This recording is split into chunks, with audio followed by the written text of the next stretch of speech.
Hello guys and welcome. आज हम लोग स्टार्ट करने वाले हैं 11th बिजनेस स्टडीज का next topic objectives of business. तो ऑब्जेक्टिव्स ऑफ बिजनेस जो है ये हमारा पहला चैप्टर ही चल रहा है। अभी पहले चैप्टर में हमने बिजनेस पढ़ लिया था कि बिजनेस क्या होता है। लास्ट वीडियो में हमने पढ़ा था कि बिजनेस के कैरेक्टरिस्टिक्स क्या क्या होते हैं। तो आज हम लोग पढ़ेंगे कि ऑब्जेक्टिव्स क्या क्या होते हैं बिजनेस के।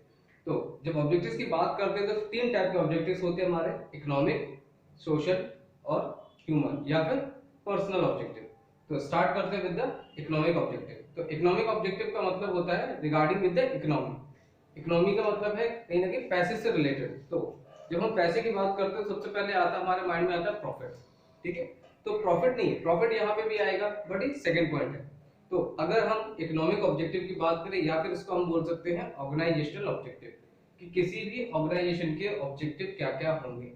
तो पहला ऑब्जेक्टिव क्या होगा कि वो कैसे भी करके मार्केट के अंदर क्या करे, अपने आप को एस्टेब्लिश करे। एस्टेब्लिश करने का मतलब क्या हो गया, सर्वाइव करना। तो पहला ऑब्जेक्टिव क्या है इकोनॉमिक ऑब्जेक्टिव के अंदर, सर्वाइवल।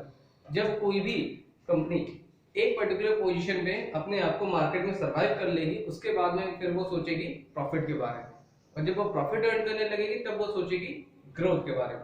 तो यही इसके तीन पॉइंट है बेसिकली। तो अब इनको थोड़ा सा डिस्कस करके देखते हैं।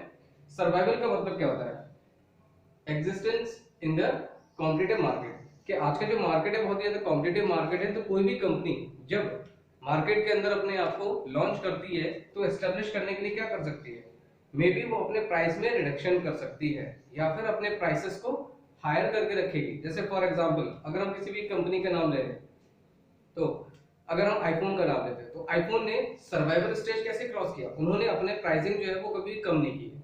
तो वो कम क्यों नहीं की, क्योंकि वो अपने प्रोडक्ट की क्वालिटी को बेस्ड लेके चले हुए थे। क्योंकि प्रोडक्ट जो है वो सबसे ज्यादा सुपीरियर प्रोजेक्ट है, सुपीरियर प्रोडक्ट है, तो उसकी प्राइसिंग उन्होंने उस हिसाब से रखी हुई थी। अगर दूसरी भी कोई भी कंपनी अगर हो तो वो जनरली क्या सोचेगी सर्वाइवल के बारे में, तो वो क्या करेगी कॉम्पिटिटिव मार्केट में, कि मार्केट में जो प्राइसिंग चल रही होगी उस हिसाब से अपनी प्राइसिंग रखेगी, या फिर वो मार्केट में जो उसके कॉम्पिटिटर्स होंगे उनके मुकाबले थोड़ा अपने प्राइसेस को क्या करेगी, कम कर देगी। तो पहले क्या हो गया कि सर्वाइवल। तो सर्वाइवल कैसे होगा कि अपने कॉम्पिटिटर्स के मुकाबले अपने प्राइसेस को थोड़ा सा कम करके रख दे, तो मार्केट में कस्टमर्स जो है वो हमारे थोड़े से इंक्रीज ज्यादा हो जाएंगे। तो सर्वाइवल स्टेज को हम ऐसे क्रॉस कर सकते हैं। जब कोई भी कंपनी या कोई भी ऑर्गेनाइजेशन सर्वाइवल स्टेज को क्रॉस कर लेती है तब वो प्रॉफिट की तरफ आती है। तो प्रॉफिट में मेंशन किया गया है earning adequate amount. Earning adequate amount का मतलब क्या है कि इनफ अमाउंट जो है ना वो प्रॉफिट का आना चाहिए। अब ऐसा नहीं है कि बिजनेस में हमने लगाया था 10 लाख रुपए और हमें पैसा आ गया, रिटर्न कितना हो गया, बोले 10 लाख 10 रुपए, तो ये 10 रुपए हम प्रॉफिट में है, नहीं, वो प्रॉफिट नहीं कहलाएगा। प्रॉफिट कब होगा, एडिक्वेट अमाउंट होना चाहिए, मींस कि इतना इनफ अमाउंट होना चाहिए कि बिजनेस को हम आगे कंटिन्यू कर सके। तो ये हो गया हमारी सेकंड पॉइंट। आते हैं थर्ड पॉइंट। थर्ड पॉइंट हो गया ग्रोथ। तो अब हम किसी भी ऑर्गेनाइजेशन का ग्रोथ मेंशन कैसे करेंगे, तो ग्रोथ को मेंशन करने का या उसको समझने का तरीका क्या है, उसकी सेल्स में इंक्रीज होना, नंबर ऑफ ब्रांचेस में इंक्रीज होना, नंबर ऑफ प्रोडक्ट्स में इंक्रीज होना, नंबर ऑफ एम्प्लॉयज में इंक्रीज होना। तो अगर इनमें से कोई भी चीज इंक्रीज अगर हो रही तो ये क्या रिप्रेजेंट करता है कि कंपनी क्या कर रही है, ग्रोथ कर रही है। तो ये होते हैं हमारे पहले इकोनॉमिक ऑब्जेक्टिव या फिर ऑर्गेनाइजेशनल ऑब्जेक्टिव। आते हैं next social objective. Social objective क्या है, रिगार्डिंग विद द सोसाइटी, कि सोसाइटी एक्चुअल में क्या क्या चाहती है फ्रॉम अ पर्टिकुलर बिजनेस। तो पहला point, supply of desired quality of product. कोई भी कस्टमर जो है वो किसी भी ऑर्गेनाइजेशन से क्या चाहता है कि जो भी प्रोडक्ट है वो कैसे हो, डिजायर्ड क्वालिटी में आने चाहिए। डिजायर्ड क्वालिटी का मतलब क्या है कि जैसे सपोज फॉर एग्जांपल मैंने एक मोबाइल फोन खरीदा जिसकी वैल्यूएशन थी अराउंड 10,000 रुपीज, 10,000 रुपए का मैंने एक मोबाइल खरीदा, और मैं बाद में बोलूं कि इसका कैमरा जो है ना वो आईफोन के मुकाबले नहीं है, तो एक्चुअल में नहीं होगा। क्यों, क्योंकि डिजायर्ड क्वालिटी। अब मैंने पैसा सपोज दिया है आईफोन का, आईफोन 12 मैंने परचेज कर लिया और उसके अंदर कैमरा हो कैसा, माइक्रोमैक्स जैसा या किसी और भी कंपनी जैसा अगर होगा, तो क्या होगा उसमें कस्टमर के साथ में क्या होगी, काइंड ऑफ चीटिंग होगी वो, या फिर उसको हम एक्सप्लॉइट कह सकते हैं।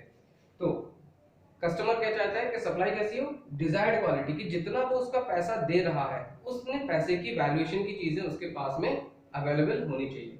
Second point, avoidance of unfair trade practices. अब ये अनफेयर ट्रेड प्रैक्टिसेस क्या होता है, अनफेयर ट्रेड प्रैक्टिसेस को हम बोल सकते हैं अडल्ट्रेशन। कि कोई भी कंपनी जो है वो क्या ना करे, अडल्ट्रेशन ना करे अपने प्रोडक्ट्स में। अडल्ट्रेशन का मतलब क्या है, मिलावट ना करे। दूसरा क्या हो सकता है, avoidance of unfair trade practices का दूसरा एग्जांपल हम कह सकते हैं जैसे कि माउंटेन ड्यू। सब लोग, आप लोग काफी लोग जो है ना उसको कंज्यूम करते होंगे। तो आपने अगर माउंटेन ड्यू का एड देखा हो तो उसमें क्या होता है, डर के आगे जीत है। तो अभी सपोज क्या ऐसा वाकई में होता है कि अगर हम माउंटेन ड्यू पी ले और उसके बाद कोई हमसे बोले हम छत से कूद जाए, तो क्या हम कूद जाएंगे? नहीं ना। तो वो भी यहाँ पे नहीं होना चाहिए। नेक्स्ट, बहुत सारे आपने डीओ के ऐड देखे होंगे। अब डीओ के ऐड जैसे कोई भी डीओ लगाता है ना, पास में 15-20 लोग आ जाते हैं, और अगर आप लगा के निकल जाए तो जो आएगा पास में वो यही कहेगा क्या पूरे पूरे बोतल ही खाली कर लीजिए आज, है ना। तो एक्चुअली में ऐसा होता नहीं है ना, तो वैसा दिखाना भी नहीं चाहिए। तो ये है दूसरा सोशल ऑब्जेक्टिव, क्या, avoidance of unfair trade practices. तीसरा, एम्प्लॉयमेंट जनरेशन, कि कोई भी ऑर्गेनाइजेशन अगर वर्क कर रही है तो वो क्या करे, अपने पास से एम्प्लॉयमेंट जनरेट करे, जो कि कंट्री में बहुत सारे लोगों को एम्प्लॉयमेंट मिलना चाहिए। नेक्स्ट और last point, avoidance of pollution, कि कोई भी ऑर्गेनाइजेशन जो है वो ऐसी टेक्निक का यूज करे जिससे कि पॉल्यूशन कंट्री के अंदर कम से कम हो सके, वो इको फ्रेंडली टेक्निक का यूज करे प्रोडक्शन के लिए। तो ये हो गया हमारे सेकंड सोशल ऑब्जेक्टिव। आते हैं लास्ट, ह्यूमन और पर्सनल ऑब्जेक्टिव। अब ह्यूमन और पर्सनल ऑब्जेक्टिव ये बहुत ही इजी होते हैं, क्योंकि ये किसके हैं, जो हम क्या चाहते हैं। अब ये हम का मतलब कौन है, ये आ गया एम्प्लॉय के लिए, है ना। क्योंकि इसमें अगर हम ऊपर अगर देखें तो सोशल ऑब्जेक्टिव ये एक्चुअल में था उन लोगों के लिए जो एक सोसाइटी में रहते हैं। ये हो गया वो लोग जो ऑर्गेनाइजेशन के अंदर वर्क करते हो। तो पहला point, providing good working conditions. अब गुड वर्किंग कंडीशंस का मतलब क्या है, अच्छी अच्छी कंडीशन हो, पंखा लगा हुआ होना चाहिए, एसी लगा होना चाहिए, है ना। ऐसा नहीं, ये बिल्कुल भी नहीं होता है। प्रोवाइडिंग गुड वर्किंग कंडीशंस का मतलब होता है कि कोई भी ऑर्गेनाइजेशन जो है उसका क्लाइमेट जो है ना वो बहुत ही अच्छा होना चाहिए। अब यहाँ क्लाइमेट से मतलब ये वाले मौसम से नहीं है कि आप ये सोचे कि मौसम अच्छा हो, ठंडा ठंडा हो, बिल्कुल, है ना। तो ऐसा नहीं, यहाँ पे मतलब है कॉर्डियल रिलेशंस का। कॉर्डियल रिलेशंस का मतलब होता है ऑर्गेनाइजेशन में जो भी एक एम्प्लॉय वर्क करता है वो दूसरे एम्प्लॉयज के साथ में या फिर अपने सीनियर एम्प्लॉयज के साथ में अपनी कम्युनिकेशन बहुत ही इजीली और फास्टली स्प्रेड कर सके। मींस उसको कोई भी डर नहीं होना चाहिए कि वो अपनी अगर कोई बात अपने सीनियर्स को बोलेगा तो सीनियर्स उसको कंपनी से निकाल देंगे। तो ऐसी कोई भी चीजें नहीं होनी चाहिए। रिलेशन जो है ना वो अच्छे होने चाहिए। हर एक एम्प्लॉयज के जो भी ग्रेवेंसेस हैं उनको प्रॉपर ट्रेनिंग मिलनी चाहिए। ये सारी चीजें क्या आती हैं किसके अंदर, providing good working conditions.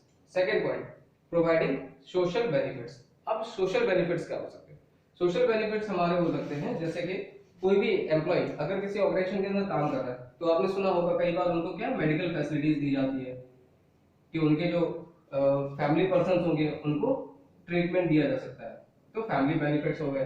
Then free education for children, जो उनके चिल्ड्रंस होंगे उनको एजुकेशन भी फ्री ऑफ कॉस्ट जो है ना वो दी जाती है। कार होती है, फ्लैट्स होते हैं। तो ये सारे क्या हो गए हमारे प्रोवाइडिंग सोशल बेनिफिट्स। तो ये भी हर एक एम्प्लॉय जो है वो ये भी चाहता है। And the last and most important is peer recognition. Peer recognition का मतलब क्या है, पीयर रिकॉग्निशन का मतलब होता है कि कोई भी एम्प्लॉय अगर एक ऑर्गेनाइजेशन के अंदर काम कर रहा है तो उस ऑर्गेनाइजेशन के अंदर, फॉर एग्जांपल सपोज एक ऑर्गेनाइजेशन है जिसमें कि आप काम कर रहे हैं, मतलब आपका मतलब है कोई दूसरा पर्सन काम कर रहा है और उस बेचारे को क्या हो गया, मतलब उसको हो नहीं, एग्जाम्पल है, उसको सपोज मान लो ये हो गया, क्या हो गया, कोरोना।